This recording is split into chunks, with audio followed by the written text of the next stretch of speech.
So hi guys, আপনারা সবাই কেমন আছেন? আশা সবাই ভালো আছেন, আমিও ভালো আছি। আপনার জন্য আরেকটি ব্লগ নিয়ে চলে আসলাম। আজকের ব্লগটি হয়েছে যে কৃষকরা কীভাবে ধান কাটে এবং কীভাবে বাড়িতে নিয়ে আসে, কী কষ্ট সেটা আপনার সাথে তুলে ধরবো। আর হ্যাঁ, আপনারা আমাকে বেশি বেশি করে সাপোর্ট করবেন। তারপর আমি ঘুম থেকে উঠে সকালে নাস্তা করার পর মা আমাকে বললেন যে তোমার বাবা বলেছেন তোমাকে যে গরু বের করার জন্য। তাই আমি বললাম আমার বাবা কোথায়?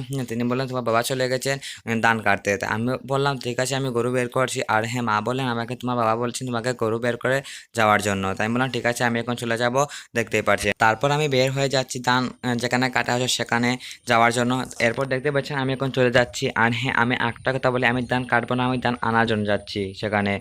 আর ধান আনার জন্য সবাই যদি ধান কাটে তাহলে হবে না, ধান একজনে আনার প্রয়োজন। তাই আমি ধান আনবো, আমার বাবা ধান কাটবে। তারপর চলে যাবো আমরা যেখানে ধান কাটা হচ্ছে সেখানে চলে যাব। তো চলো যাওয়া যাক।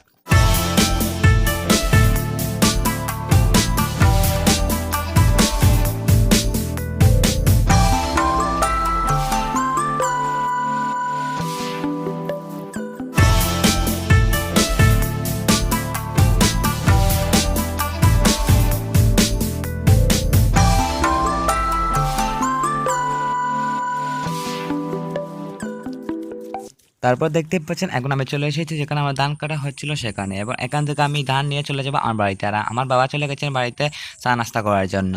আর হ্যাঁ, আমার বাড়ি এখান থেকে অনেক দূরে, দেখতেই পাচ্ছেন। এখন আমি চলে এসেছি, এখন এই 2 মুঠ ধান নিয়ে আমি চলে যাব এখান থেকে সিকে বান দিয়ে। এখন দেখতে পাচ্ছেন এখন এখান থেকে আমি বান নিয়ে চলে যাবো সেখানে যেখানে আমার বাড়িতে। আর হ্যাঁ, এখান থেকে আমার বাড়ি অনেক দূরে, আপনারা দেখতেই পাচ্ছেন আমার বাড়িটি। আর হ্যাঁ, আমার অর্ধেক খাটা হয়ে গেছে, অর্ধেক রয়ে গেছে, আশা করি সকাল শেষ হয়ে যাবে আমাদের। তারপর দেখতেই পাচ্ছেন এখান থেকে আমরা বাড়িতে নিয়ে চলে যাবো। বাড়িতে নিয়ে আপনারা অনেক কষ্ট আসলে ধান নোয়া এবং কাটা, অনেক অনেক কষ্ট ভাই রোহিতের মাঝে ধান কাটা এবং নোয়া। আমরা মনে করি কৃষকদের ধান কাটা অনেক সহজ, কিন্তু অনেক কষ্ট। বাধা দেখতে পাচ্ছেন আমি এখানে এক বান বাবাই নিয়ে আসছেন এবং এক বান আমি ধান নিয়ে চলে এসেছি। আর আরেকটি কথা, আপনারা আমাকে লাইক, কমেন্ট, শেয়ার এবং জরুর সাবস্ক্রাইব করবেন যদি ভিডিও ভালো হয় থাকে। ধন্যবাদ আপনাদের।